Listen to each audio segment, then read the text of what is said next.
des films d'horreur.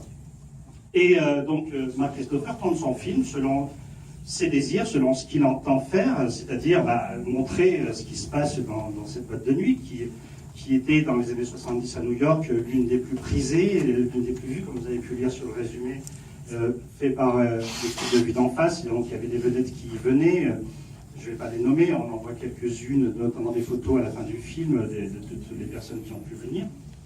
Et comme hollywoodien, il y a des prochains tests. Et là, c'est le drame.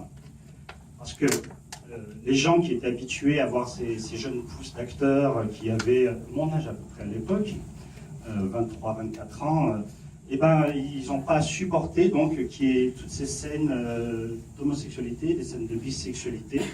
Et donc les frères Weinstein ont obligé le jeune réalisateur Mark Christopher, dont c'était le premier film, à retourner à peu près 30 minutes de film pour faire un film 100% hétéro. Et putain, c'est exactement ça le mot qui m'est venu à l'idée. Moi j'avais vu des bandes annonces à l'époque, en 1997, qui m'avaient extrêmement attiré.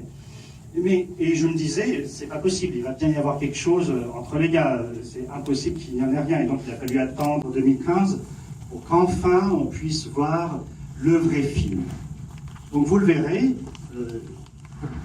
il y a des scènes qui datent de l'époque, de 1997-1998, puisque le film est sorti en août 1998 aux États-Unis, qui ne sont pas du tout de la même qualité visuelle que celles, parce qu'elles n'ont pas été étalonnées, elles sont vieillottes, elles sont un petit peu comme si c'était des scènes un petit peu de VHS, mais bon, c'est quand même les scènes les plus intéressantes.